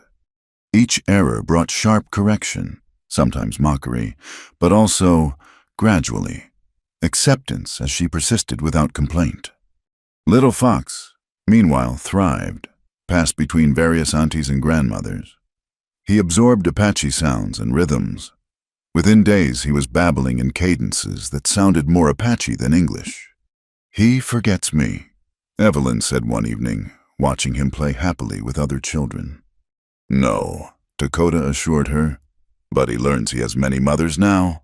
Apache way children belong to all. And if something happens to me, then he still has family. Always, he paused. This troubles you. It comforts me, she admitted. My greatest fear was leaving him alone. Now you understand what I offered when I asked you to come. Not just marriage, family, belonging. That night, for the first time, their bedrolls were placed side by side. Nothing more not yet, but the statement was clear. They were choosing each other, publicly, permanently. As Evelyn drifted toward sleep, Little Fox safe between them, she thought about boundaries. All her life she'd been taught to maintain them between races, classes, proper roles. But here in this hidden canyon, boundaries seemed less important than connections. Tomorrow would bring more challenges, She still couldn't grind corn properly. Her Apache vocabulary remained pitifully small, and several elders watched her with open suspicion. But tonight, she had family. Not the one she'd planned or lost, but the one she'd found in the most unexpected way. And perhaps that was enough. Outside, wind sang through the canyon walls. Inside, Dakota's breathing deepened into sleep. Little Fox made small dreaming sounds, and Evelyn Carter, widow, mother, unlikely Apache wife, closed her eyes and felt, for the first time in years, truly home. The rider came at dawn, when mist still clung to the canyon walls. Evelyn was grinding corn with the other women when the sentry's whistle pierced the morning air, 3 sharp notes that meant outsider approaching. Everyone froze. Dakota appeared from the horse corral, rifle in hand. Other warriors materialized from various points, creating a protective barrier around the camp. But when the rider came into view, Evelyn's heart sank. Captain Morrison from Fort Stanton, and he wasn't alone. A full cavalry unit waited just beyond the canyon mouth. She could see the glint of metal through the trees. "I'll go talk to him," she said, starting to rise. "No." Dakota's hand on her shoulder was firm. "Too dangerous. Could be trap." "He helped us before." "Before? You were White Widow needing protection. Now." He gestured at her Apache dress, her sun-darkened skin. Little Fox playing at her feet with the other children. "Now you something else." Shima approached, her weathered face grave. "Bring the captain. Only him. We hear what he says." The negotiation took time. Finally, Morrison dismounted, handing his weapons to his sergeant. He walked into camp with careful dignity, trying not to stare at the Apache life around him. "Mrs. Carter," he said when he spotted her. "Thank God you're safe. We've been searching for weeks." "I'm fine, Captain. As you can see." His eyes took in her appearance, the protective circle of Apache women around her, Dakota's possessive stance. "Your situation has caused concern at the fort and in town. Bernard Tucker's been raising hell. Says you've been kidnapped, forced into unsavory circumstances. Does this look forced to you?" "No, ma'am, but Tucker's got the territorial governor's ear. There's talk of sending troops to rescue you." Morrison's expression was carefully neutral. "I volunteered to find you first, see if intervention was needed." "It's not," Evelyn said firmly. "I'm here by choice. And the child, young James." "Little Fox," she corrected. "His name is Little Fox, and he's thriving." As if to prove her point, the baby toddled over, clutching a wooden horse someone had carved for him. He babbled happily in a mixture of English and Apache, showing Morrison his toy. The captain's expression softened. "He does look well cared for." He glanced around the circle of watchful faces. "But ma'am, you must understand the position this puts everyone in. The army can't ignore a white woman living with hostiles." "We're not hostiles," Dakota interrupted. "We keep peace, stay hidden, bother no one." "I know that. You know that. But men like Tucker, they see it different." Morrison sighed. "He's got lawyers now. Says since you're clearly not of sound mind, living with Indians, he should be appointed guardian of your property." Rage flashed hot through Evelyn. "He has no right." "He's your nearest male relative by marriage. Without your husband—" "I have a husband." The words came out before she could stop them. Morrison's eyebrows rose. "Pardon." "Dakota and I are married, in the Apache way." She lifted her chin, daring him to challenge it. "I see." Morrison was quiet for a long moment. "That complicates things. Apache marriage isn't recognized by territorial law. Then we'll make it legal by white law, too." Dakota said, "If that stops this Tucker." "It might help, but you'd need to appear before a judge, file papers. And that means leaving here, going to town." Morrison looked directly at Evelyn. "Both of you would need to go. They'd want to question you, make sure you're not being coerced." Shima, who'd been listening silently, spoke in rapid Apache. Dakota translated, "She says this is trap. Moment we enter White Town, they separate us. Take child." "I give you my word that won't happen," Morrison said. "Judge Bent is a fair man. He'll listen." "White man's word," one of the warriors spat. "We know what that's worth." The tension ratcheted higher. Evelyn felt it building like a thunderstorm. Violence hovering just out of sight. One wrong word. One sudden movement. "What if I go alone?" she said suddenly. "Talk to the judge. File whatever papers needed. Dakota and Little Fox stay here where it's safe." No, Dakota's refusal was immediate. Too dangerous. "He's right," Morrison agreed. "Tucker's hired some rough men. They're watching the roads. A woman alone." He shook his head. "Then what do you suggest, Captain?" Morrison considered. "There might be another way. Judge Bent sometimes holds court at the mission. Neutral ground. Father Miguel could arrange it, ensure safety for all parties." "The priest who wanted me to teach." Evelyn remembered the kind-faced man who'd visited their burned home. "The same. He's been asking after you, says he still needs that teacher." Morrison smiled slightly. "Apparently several Apache families have expressed interest in their children learning English, but only if you're the teacher." Hope flickered. "When?" 2 weeks. Full moon.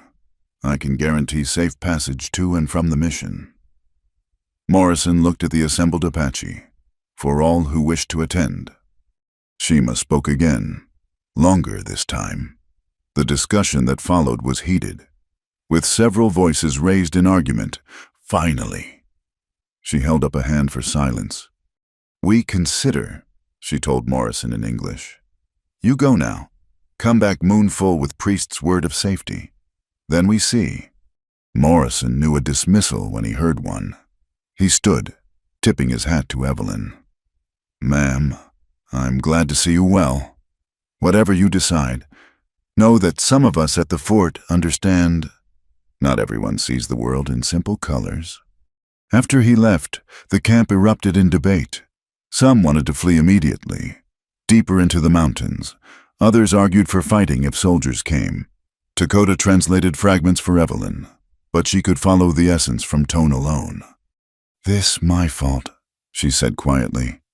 "I brought this danger." "No." Dakota's voice was firm. "Danger always here. You just excuse their use now." That night, the council met again. This time, Evelyn was invited to speak for herself. She stood before the elders, Little Fox asleep in her arms, and spoke from her heart. "I know I bring complications," she said slowly, using what Apache words she'd learned. "My presence creates risk, but also opportunity." She switched to English, letting Dakota translate. The captain spoke truth about one thing: the old ways are ending. Not because anyone wants them to, but because the world is changing. You can fight that change and lose everything. Or you can shape it, guide it, find ways to preserve what matters most. "And what matters most?" Nantan, the scarred elder, challenged. "The children." She looked down at Little Fox. "Their future, their chance to know their heritage and survive in the new world coming." "You think teaching white words saves our children?" His voice dripped contempt. "I think teaching them to walk in both worlds gives them choices. Power comes from understanding your enemy. Isn't that what warriors learn? Language is another kind of weapon." "She speaks wisdom," said an elder woman Evelyn had come to respect. "My grandson trades in town. Says those who speak English get better prices, fairer treatment." The debate continued past midnight. Evelyn dozed fitfully in Dakota's wiki-up, waking when he finally returned. What did they decide? "We go to mission. Shima leads delegation. Test this judge's fairness. Your priest's good faith." He sat heavily, exhaustion in every line. "But if trap, it won't be." Morrison gave his word. "You trust too easy. And you trust too hard." She moved closer. offering comfort. Somewhere between us is the right amount. He almost smiled, always finding middle path. Someone has to... The next 2 weeks passed in a blur of preparation. Evelyn worked with the women making trade goods for the mission visit beadwork, woven baskets, dried herbs. She also helped several mothers prepare their children, teaching basic English phrases. Hello, my name is, She coached a shy girl of perhaps 6. Hello, the child repeated carefully. My name is Lu Yu. Beautiful. Now try I am pleased to meet you. The formal phrase twisted young tongues, causing giggles, but they persisted, eager to master these strange new sounds. Dakota watched these lessons with something like pain in his eyes. I remember mission school, he said one evening. They beat us for speaking Apache, cut our hair, told us our parents' ways were evil. This will be different, Evelyn promised.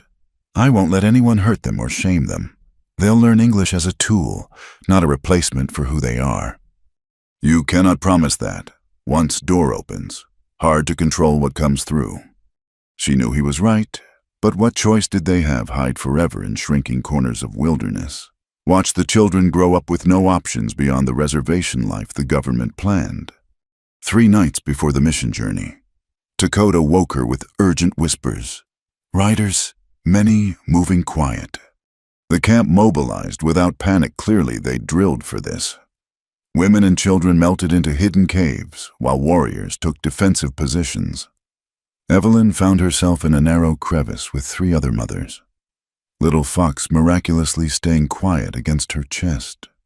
Hours crawled by.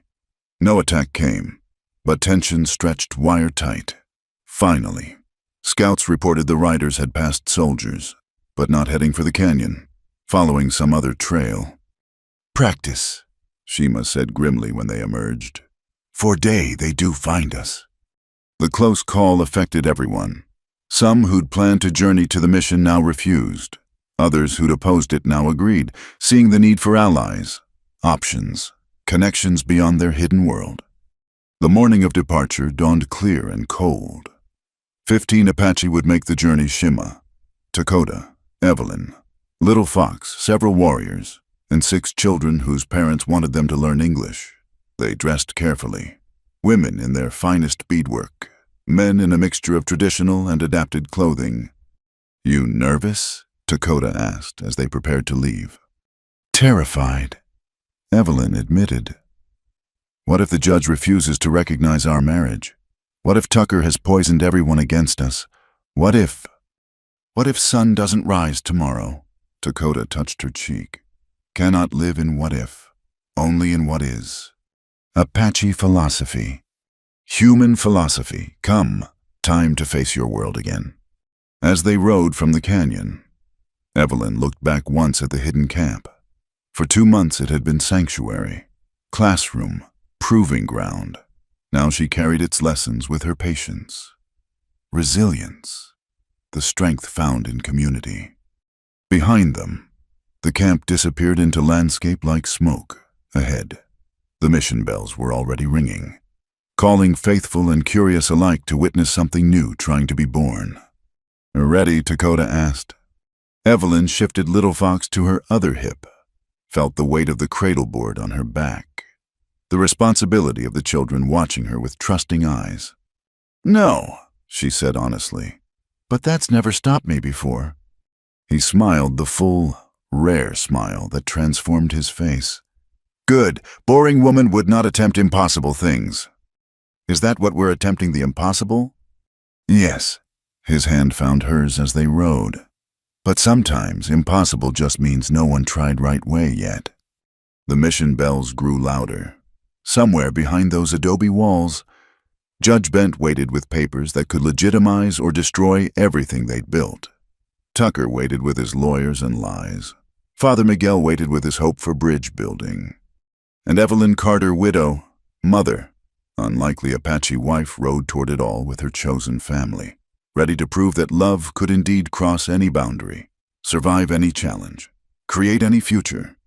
The sun climbed higher, blessing their journey. Little Fox began to babble his mixed language song. The other children joined in.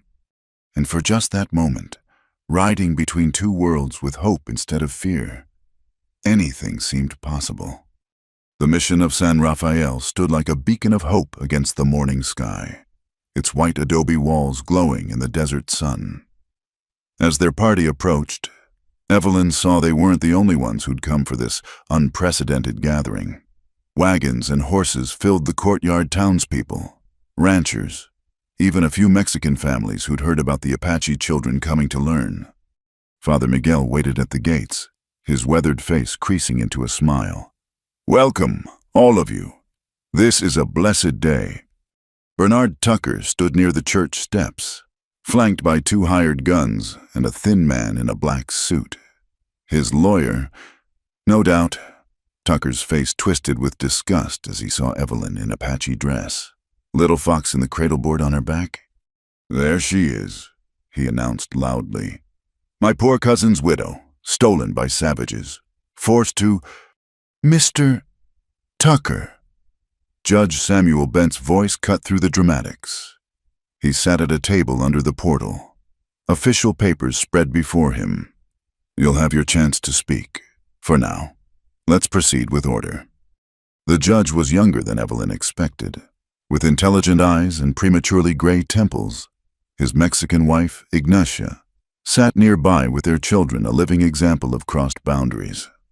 "Mrs. Carter." Judge Bent addressed her formally. "Please approach." Evelyn walked forward, aware of every eye upon her.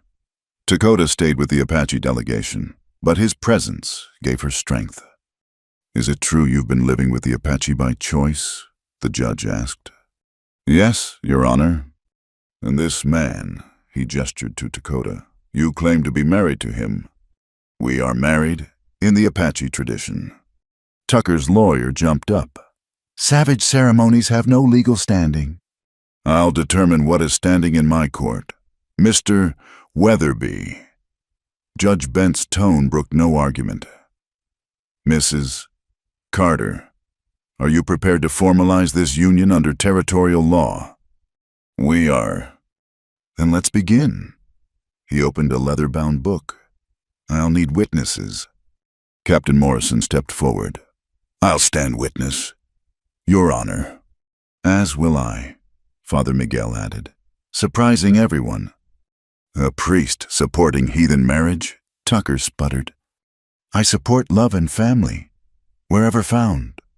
Father Miguel replied calmly, "And I've seen how these two care for each other and the child." The ceremony was simple.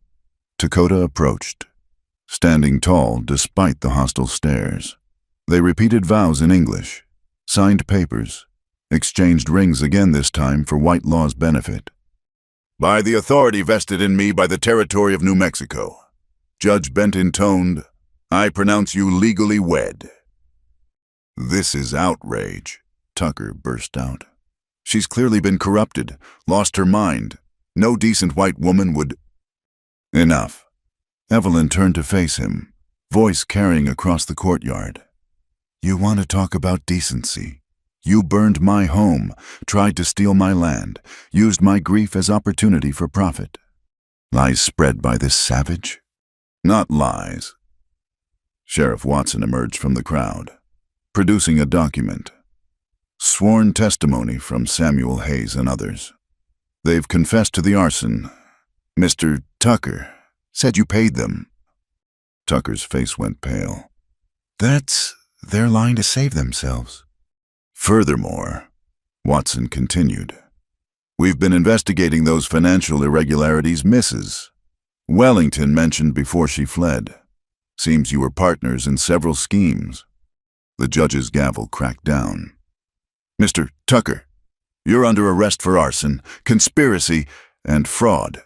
Sheriff, take him into custody."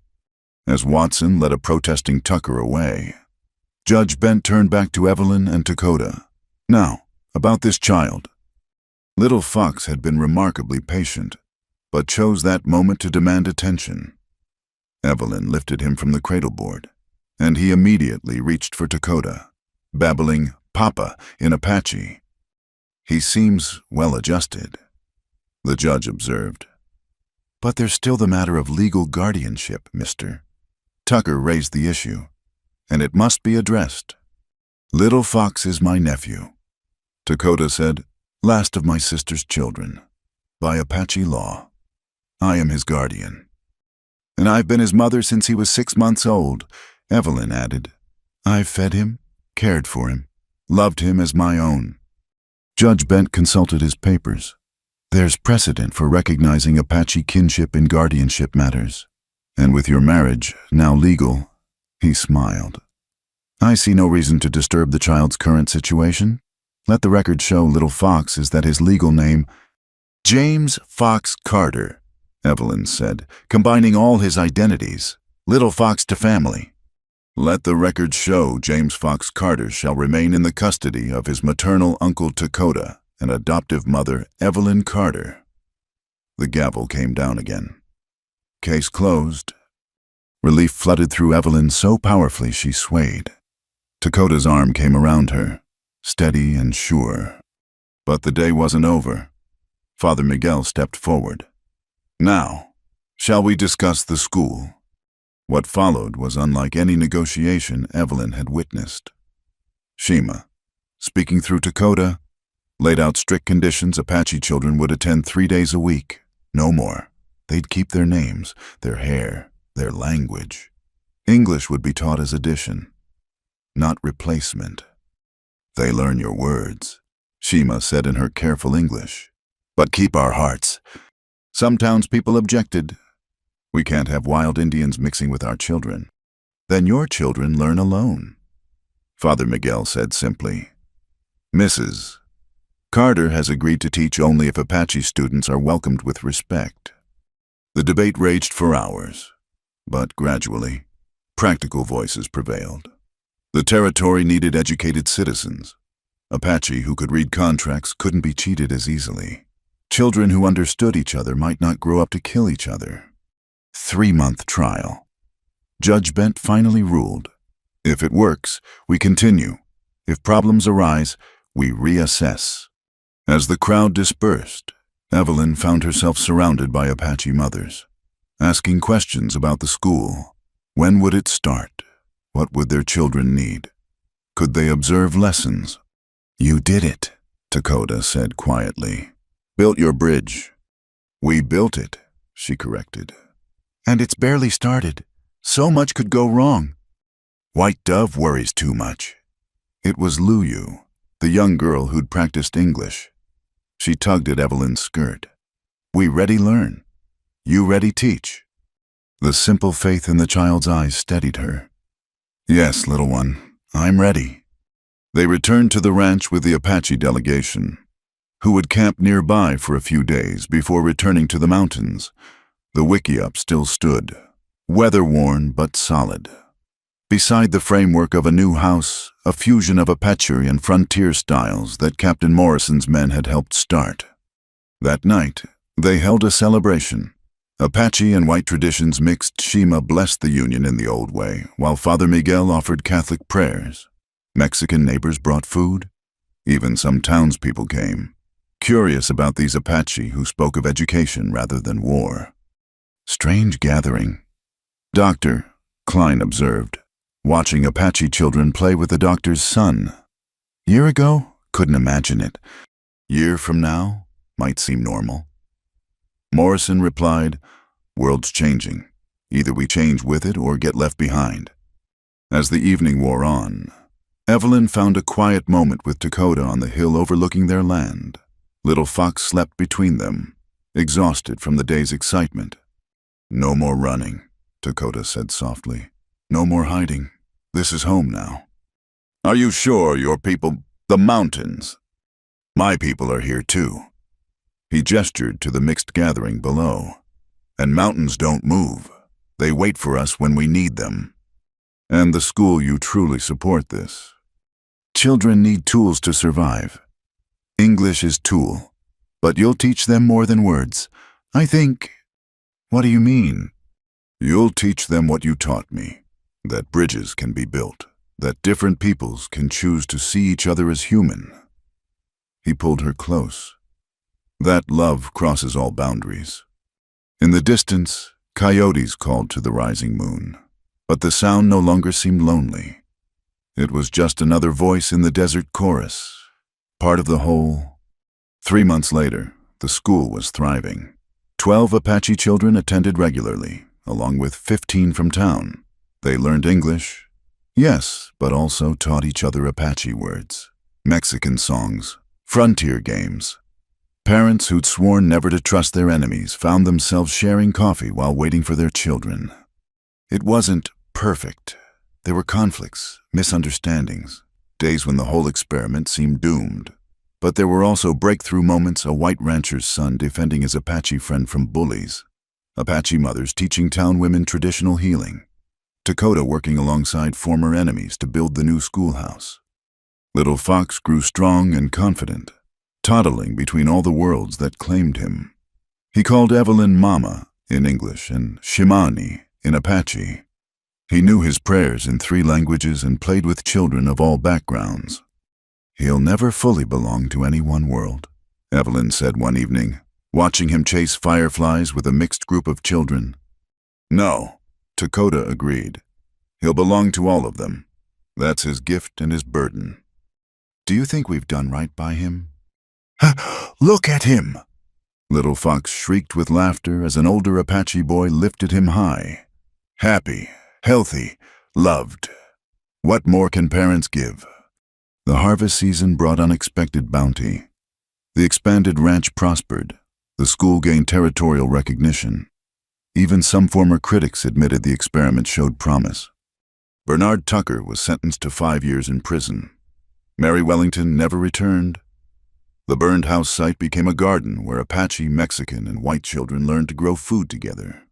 One crisp autumn evening, as Evelyn tucked Little Fox into his bed in their completed house, a unique structure that incorporated both Apache and frontier elements, he looked up at her with solemn eyes. "Mama, am I Apache or white?" She'd known this question would come. "You're both, my love, and neither. You're Little Fox, unique and perfect exactly as you are. Like our house." "Yes, like our house, built from different traditions but stronger for it." He considered this. "Good, I like being special." After he slept, Evelyn joined Dakota on the porch. They sat in comfortable silence, watching stars emerge in the vast sky. "Winter's coming," he observed. "My people will move to the deep canyon soon." "Will you miss it?" "The winter camp. Parts of it. But this is my place now, here, with you and Little Fox, building something new. Even when it's hard, when people stare, when they whisper. Especially then." He took her hand, tracing the mixed metal ring. Easy paths rarely lead to worthy destinations. A year later, the school had doubled in size. Little Fox spoke 3 languages fluently and had started learning to read. The ranch employed both Apache and Mexican workers. Evelyn's innovative teaching methods drew attention from educators across the territory. But it was the small moments that mattered most. Dakota singing Apache lullabies to their second child, a daughter born under the spring moon, claimed by both worlds from her first breath. Little Fox patiently teaching younger children the alphabet, switching languages to help each understand. Shima visiting to bless the new barn, staying to teach traditional weaving to any who wished to learn. They'd built more than a home or a school. They'd built a possibility proof that different peoples could choose cooperation over conflict, understanding over fear. It wasn't the life Evelyn had planned when she'd married James, dreaming of a simple farmer's existence. It wasn't the future Dakota had imagined as a young warrior learning to protect his people from encroachment. But it was theirs, complicated, challenging, sometimes dangerous, but real and vital and full of hope. As she watched the sunset paint the desert in shades of gold and crimson, Evelyn remembered that desperate night when a wounded Apache had knocked on her door. How different everything might have been if she'd turned him away, chosen safety over compassion. "No regrets?" Dakota asked, reading her mood as he often did. None, she said firmly. Not one. Little Fox ran across the yard, chasing their dog, his laughter carrying on the evening breeze. Their daughter cooed from her cradleboard. Somewhere in the kitchen, Rosa Hernandez was teaching her daughter and an Apache girl to make tortillas together. This was what love looked like when it refused to recognize boundaries. Messy, complicated, beautiful, and worth every challenge they'd faced to build it. "You are not alone," Evelyn whispered, echoing the promise she'd made to Little Fox that first night. "None of us are alone anymore." The stars emerged one by one, ancient witnesses to the endless human struggle to connect across differences, and in a unique house on the edge of two worlds, a family that shouldn't exist by any conventional measure prepared for another night together, proof that love, stubbornly pursued, could indeed conquer all. Thank you for listening to this story.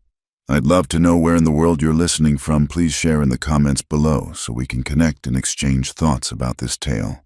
If you enjoyed this story, please subscribe to Wild West Tales.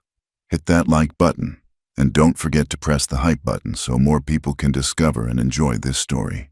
Your support means everything.